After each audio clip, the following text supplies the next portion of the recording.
our married life, we couldn't have children. We tried, IVF and all of that type of thing, all the different things that doctors had advised. We went on to adopt two children who you'll see about when you see me at district events. If you don't see them, you'll hear them first. I've got Jessica, who's now 7, Callum, who's 6. We adopted them as 2 and 1 year old. And after that, my wife went to the doctor, she'd been quite ill. The doctor says you're diabetic, go to the nurse, get a blood test. And when she went to the nurse, got the blood test, the nurse says you're not diabetic, you're pregnant. And when you see us now, we have our little 2-year-old, oh, very crying. When you see us now, you see our little 2-year-old, he's always with us. I love the 3 of my children dearly, and I believe that I can honestly tell you that if we'd had our own child, I wouldn't have been foolish enough to adopt 2 children as a 2 and 1 year old at the same time, because that was a culture shock for us. But the Lord is good, and I've got 3 children now, and I believe they're all gifts from God, they all came from different places. But you know that when you go through something like being childless, and other people are saying to you, we both work for children, and other people used to say, well, why don't you have children of your own? And you don't explain everyone why you can't have children, or you don't understand what you can't. But God is good. Amen.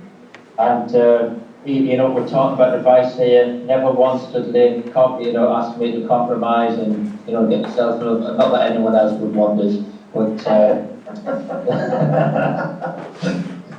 but you have to trust in God. My basic belief is this. We talked at the beginning there about it's like difficult, life is unfair. Life can be difficult, but I don't believe it's unfair, because I believe there's a God who has a hand on everything that we do. And I'm not going to get into the whole thing about whether he knows what decisions I'm going to make and the paths I'm taking and all of that. I've got a basic belief that God is in control, and that all things work together for good for those that love the Lord. The danger comes is when we start to doubt things, because we think that we don't love the Lord enough, and we judge how much we. I said I wasn't going to talk much, I'm sorry, I've gone on what I said. But we start to judge ourselves, and the fact that a lot of you felt that you couldn't put your hand up to say that you were godly.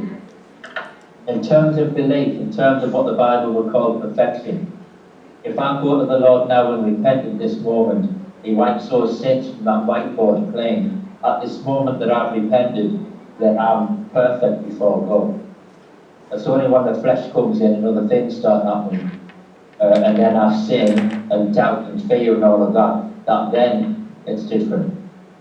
But I believe that I have a state of perfection. When I'm in the Lord's will and I'm repentant and I'm clear, at that moment, I believe that I'm perfect in the sight of God. Well, that's a different thing. So let's get back to Job and advice. Here's some advice to husbands from the book of Job as well. Listen well, it's on your handout. Listen well and always tell your wife the truth. That's not always easy, I'll tell you that. For those of you that aren't married yet, always tell your wife the truth. Number 2, teach her what you've learned about God. Model verbal purity. Accept her completely. Love her unconditionally. We know the Bible talks about wives submitting themselves to the husband. But the part of the scripture that's really important is that the husband loves his wife as Christ has loved the church and gave himself for it. My wife can only submit herself to me if I love her in the perfect way that I'm meant to, in the way that Christ loved the church. And that's an interesting thing to compare with. Right, what can we learn from Job? Without looking at the handouts, let's have a little talk here. I want to bring you back into the lesson. For those of you that know the book of Job, what can we learn from the book of Job? What lessons can we learn?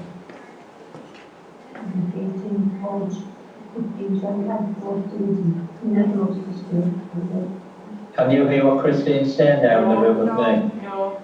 Right, she says faith in God and the belief that God is always going to keep things right. No matter what happens, God is going to keep it right. Yes. Yeah, Marie in the room says patience, being able to wait things. Long suffering. Any more? Long suffering. Say that again? Long suffering. Long suffering? What do you mean by long suffering? Well, he went through so many things over so many years, and it's just, I don't think many of us could be able to stand all that. Can I bring you back to earlier then? Was that unfair?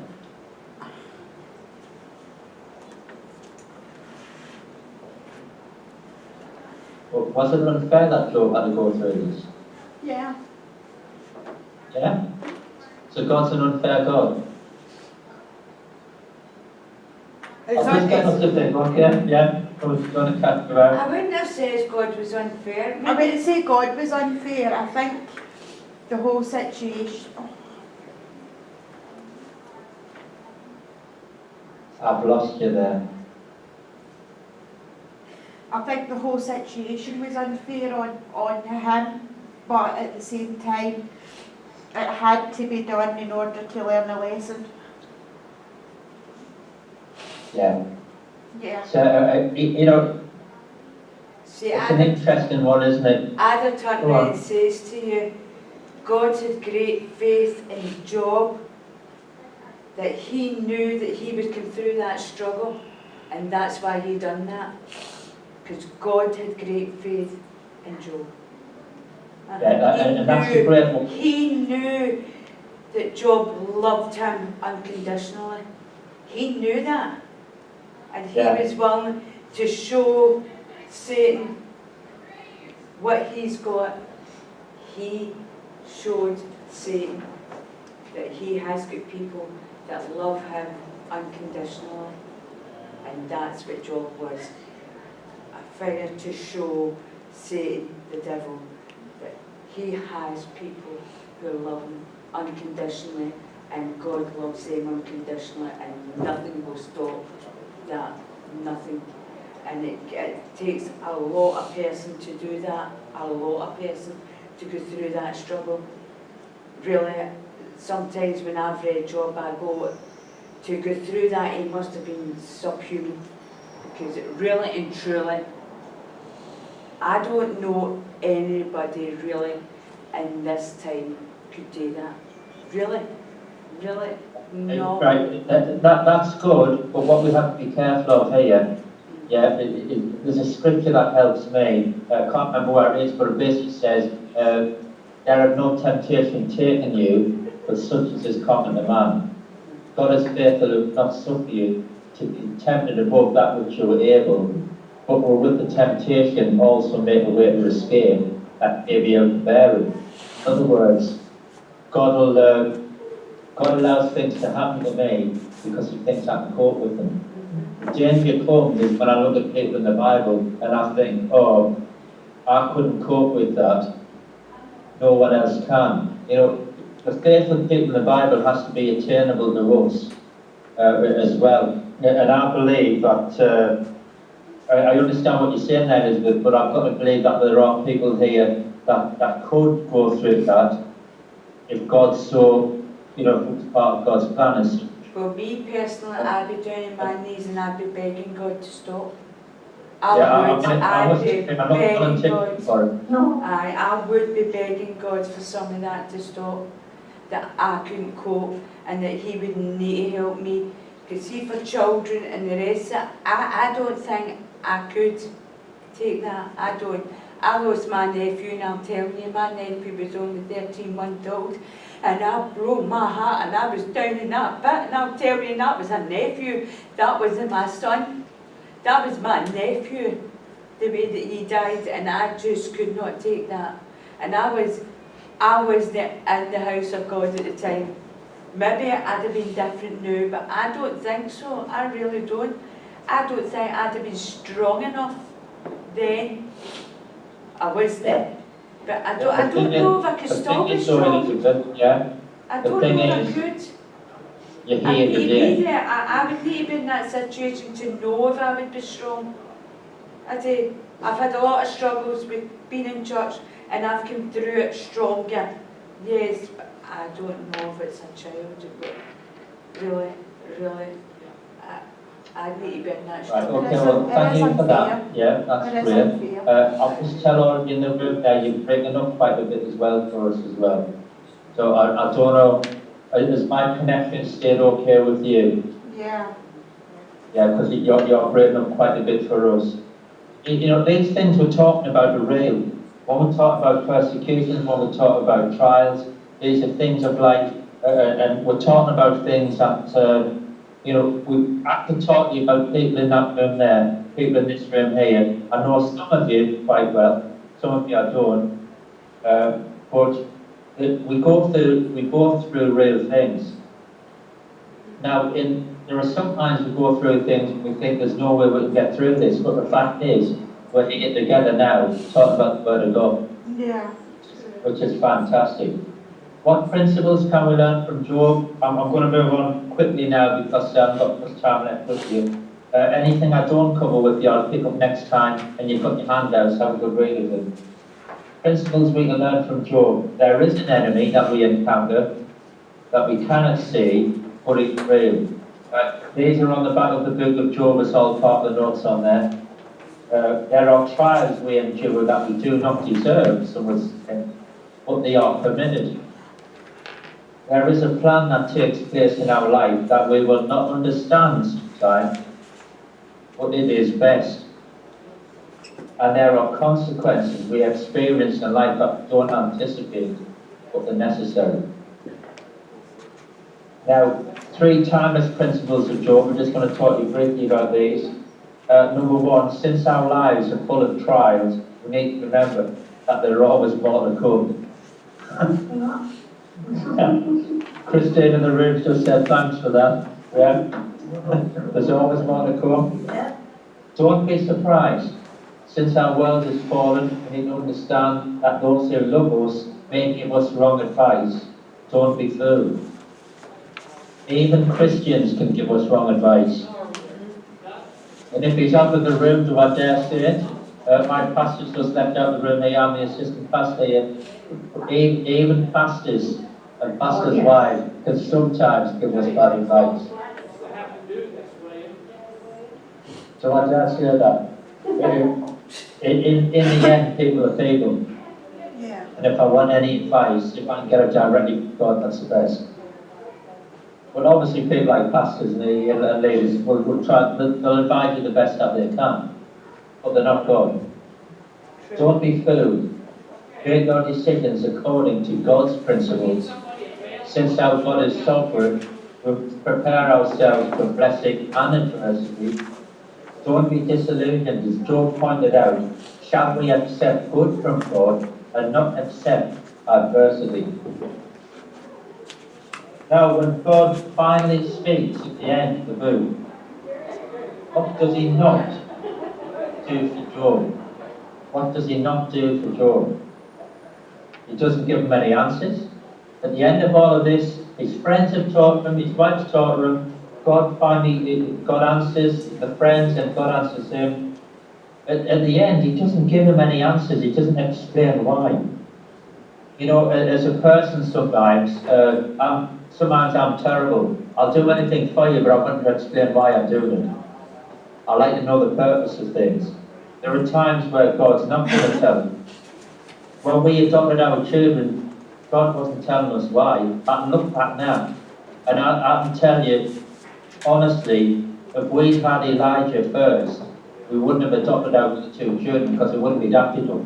It's enough having sleepless nights without getting another 2 on top of that. But God did it in the you know, we can say he did it in the right time and now. Yeah.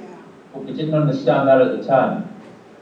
And you're like that, and you know, there are things you go through in life and you don't always understand. Hindsight is a fantastic thing. Being able to look back over time and see that, you can see how God did it just at the right time, and you might have felt good at the time, but you could see later it was for your benefit.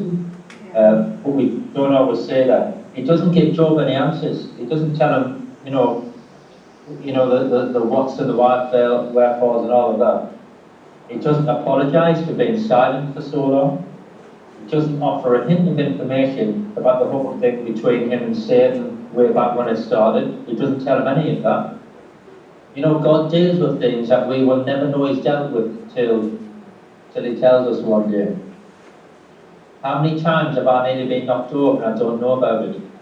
How many times was this going to happen, that going to happen, that I don't even know, and God's already dealt with it? God doesn't even acknowledge that Job has been through deep struggles. I don't know about you, sometimes I'm a man. Sometimes when I've gone through struggles, I want the world to know. And maybe this is just me, but when I've got a cold, it's man flu. Yeah? It's bad. But when I've got a cold, it's really bad. When my wife's got a cold, it's just a cold. When I've washed the dishes, I want praise for it. When I've moved the house, I want that to know that. It doesn't matter that she irons and does all of that, practically every minute of the day. But I want, you know, we've got different psyches here, really. Right, let's move on a little bit. I'm looking at the other handouts that you've got. I'm just messing Maria's handouts here, so I'm not through. You've got a one that talks about him and the key verses and all of that. There's a bit there that talks about Job. There's big letters that says Job with massive big letters at the top. There's a one there that talks about Job's portrait. I'm not going to give the answers to that. I'm going to let you have a look at that yourself. But I might give you the answers next time if I'm feeling fine. We'll talk about understanding Job's life. Job's physical suffering, you've got a list there. Inflamed ulcerous sores, persistent itching, degenerative changes in facial skin, disfiguration, loss of appetite, fears, depression. Whole massive list there. I'm going to finish with this. It talks about he endured delirium, sleeplessness, rejection of his friends. And we know that he was relocated to the city dump. That's what we believe it was. I want you to have a little think about this as we finish today. We'll talk about suffering. What's the worst form of suffering that you can think of?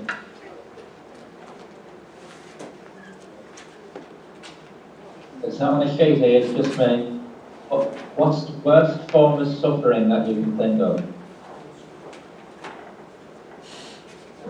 Now we'll find out who's been watching the horror movies as well.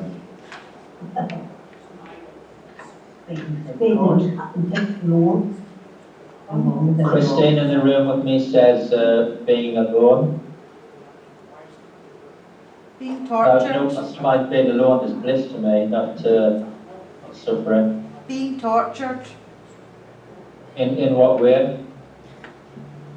Been watching too many horror movies. Yeah. Are you talking about when the Scots and the English were fighting and things and put them on the rack and things? Yeah, all that physical stuff. Yeah. Yeah, all that biblical stuff. Robert the Bruce and William Wallace and all of that, yeah? I think it would be hell, basically being separated from God. For me, I'll have to ask you to repeat that because Christine in the room is chuttering on, I couldn't hear you. It would be, What? for me, the worst form of suffering would be to be separated from God, which would mean basically hell. Yeah. Separated from God. I'm going to ask you a question here, yeah? I don't end the lesson on a negative thing, I want to ask you this. Have you ever felt separated from God? Yes, we've got a couple of yeses in the room here. yeah. Yeah, there's been moments, yeah. Yeah, what is it that separates us from God? Sin. Sin. Yeah. Sin, yeah. Doubt. Christine in the room here says doubt. Self-doubt, I think when you feel separated from God, if you go through something, you automatically feel worse than if you're walking with God and you suffer the same thing. That's that. Yeah, we're listening carefully here because we're struggling a little bit here. But yeah, this whole thing about, you know, being separate from God, sin will definitely do that. Did Job have sin? Yeah. Does the Bible talk about Job having sin? No. No. No. That's why But- God could challenge the devil with Job. Because Job didn't have sin, Job was good. And God knew that. Yeah, the thing I'm trying to get across here is that we are going to have trials and tribulations, whether we think we deserve them or not, whether life is unfair or not, because that's part of what living with God is like, it's part of what life is about. But it's not like in the Old Testament times where they believed people were ill or made ill because of their sin or unbelief. You know, they believe that people had diseases because of their sin or unbelief, but we know that that's not the way God works. So I want to encourage you, if between now and the next lesson we have, you go through something like a trial or a test or an emotion or whatever, I want to encourage you with this. You don't necessarily deserve it. It's not necessarily sin that's caused it. Could be, but not necessarily. But I will tell you this, God will not let you go through anything if He didn't think that you could handle it and didn't give you a way of escape to get through it and get out of it. I believe that sometimes you get struggled just to make you even stronger in your faith. 'Cause I spoke last week, talked about, the Bible talks about our foundations being of precious gold, silver, precious stone, stuff, all that sort of thing. And God's talking about building on the foundations that He's given us through doctrine. But He's talking about what works and what things we do for Him. Gold are those things, and I'm not focused on, well, gold and silver can be things that it's talked about trials, and silver's talked about, you know, the process where they get the drops on the top, and that drops comes to the top, and then they might be clear. When we go through things, God's refining us, helps us to get rid of those attitudes and thinking and all of that, and that sin that we don't need. And then that final bit, that the precious stones are only formed through pressure. And I believe that that's what trials and tribulations are. They might feel like pressure at the time, they might be stressful, but God allows you to go through so He might hone you for a precious stone. Right, folks, our time is up. The last thing I want to do is keep you on past the fortnight. You've been here a long day. Thank you for listening, thank you for taking part. Read your handouts, try and fill in that sheet. I'll pick up on those things next time. Any questions, anything you want to share with me, email me, get my phone number, whatever. I'm here, you know, get in touch if you need to. God bless you, enjoy a safe journey home, and I'll see you all next month. Thank you. Okay, thank